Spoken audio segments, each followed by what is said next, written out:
Exile of Jose Rizal in the Pitan. Jose Rizal writing about the hardship of the Filipino and the Spanish rule. Crisostomo Ibarra, the main character from Rizal's novel, entitled Nolini Tangere, was introduced acting as Rizal's alter ego. Some of the Spanish atrocious acts in his novel, like the Filipina being raped by a friar, or of a child abuse, were depicted and being a representation of the same violence that Rizal had witnessed in the real world. In the Giant Belgium 1891, Rizal said, "My country has a social cancer that should be exposed to all Filipinos. At this end, I intend to record your condition faithfully, without prejudice."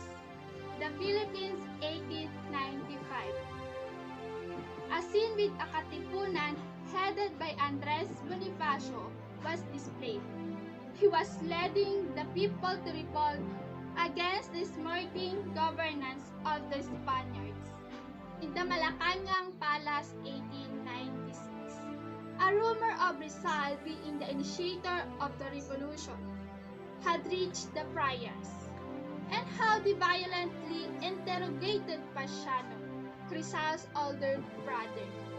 After this, Rizal was invited to the Fort Santiago, where he was questioned about his involvement with the rising rebellion, and about the novel that he had written. This where in the struggle in the hands of the Spanish government began.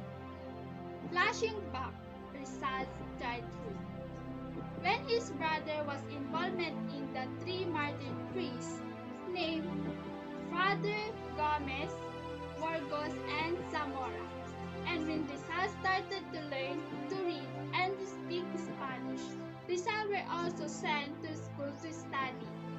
His childhood also entails the famous story of his mother about the moth drawn into the flames.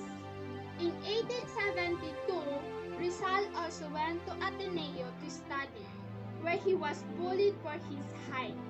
This issue about height and superiority was still experienced even when he went to the University of Santo Tomas. In 1878, at University of Santo Tomas, Jose Rizal completed his medical course.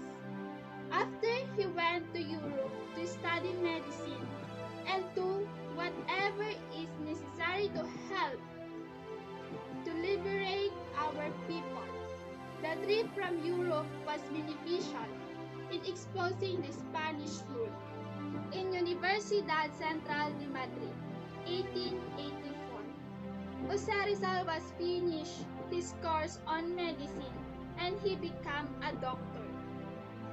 In the Archdiocese of Manila, 1884, Jose Rizal still writing his novel El Filibusterismo while he was sick.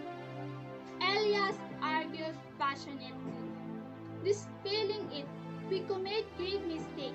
They even provoke God's name to condemn my novels, contradict on truth, and frighten the people." Printing of La Solidaridad, reform and dismantle the colonies. Mr. Del Pilar now said, "The friars is smirking to read all the writings. All the friars burned all the writing of Jose Rizal. Crisostomo Ibarra was implicated him in a violent revolt by the officials. In the public's eye, he was discredited, humiliated, and repelled." January 1891 in Madrid. It is the time to elect a new president for a campaign of the Philippines.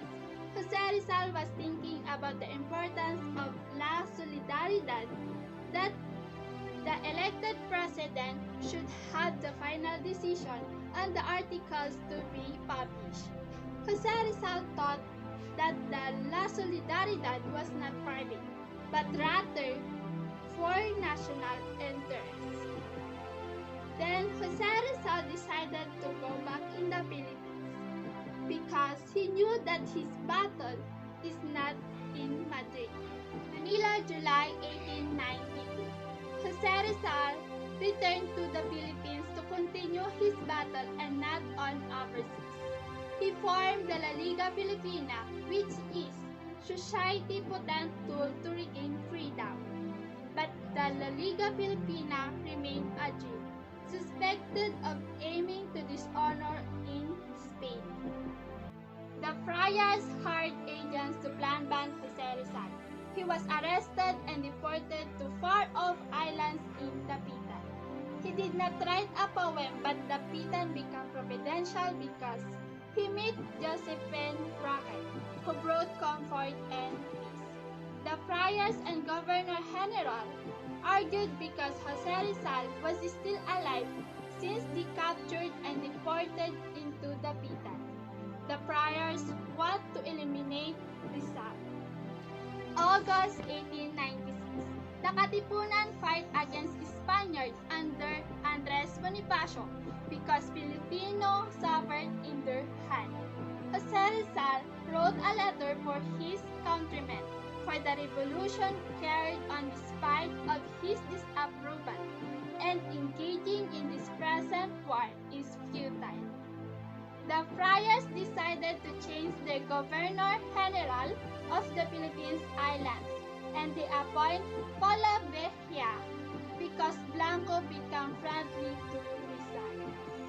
Jose Rizal received a letter from his brother Pasiano, telling Jose Rizal how was he and his writing. Pasiano advised Jose Rizal to take good care of himself or his health because this is the only weapon against the enemies. September 6, 1890 in Calamba, Laguna. A platoon of soldiers arrived. The soldiers reached the Filipinos and they gave only 24 hours to vacate their homes. When people refused to leave their homes, they were forcibly evicted. The friars collected excessive taxes to the lands that were not their own. Every Filipino wailed and wept. The friars took everything that the Filipino owned, homes and lands. Jose Rizal was frustrated about what happened to the Filipinos in Calamba, and he tried to burn his writing, but he saw Leonor Rivera's letter. Tenant Tabial read the El Filibusterismo novel, and Jose Rizal said, "I wrote about the darkness because I want to show the light." La Ultima Razón, or the ultimate reason. Simon wanted to strike back Captain Tiago's house, the church, and the government. Flashing back, Simon gave a gift to the wife of Captain Tiago, a lamb that it may cause a tragedy. But a Filipino took the lamb and threw away. Simon killed because of what he did. December 26, 1896, the court case. It showed the origin of the rebellion that drenches with blood the soul of the Philippines natives of this country to whom Spain was given the culture and civilization, transforming them into a prosperous nation of the Orient, have forgotten their obligation as Spanish subjects. Jose Rizal was in Supreme Court for his case uprising for his writing Noli Me Tangere and El Filibusterismo against the friars through an endless series of pamphlets. Lieutenant Tabiel was the defender of Jose Rizal. Jose Rizal wrote a novel for the purpose to fight their own identities, nor to the religious orders which are considered to be the indestructible bond of union between Mother Spain and the Philippine Archipelago. Since 1892, while Jose Rizal was exiled in Dapitan for 4 years. He was refrained from writing and discussing any subject remotely connected with politics. December 29, 1896. Andres Bonifacio wanted to rescue Dr. Jose Rizal from penalty to death, but the Spaniards was ready and strongly guiding Jose Rizal. Bonifacio was quiet until death.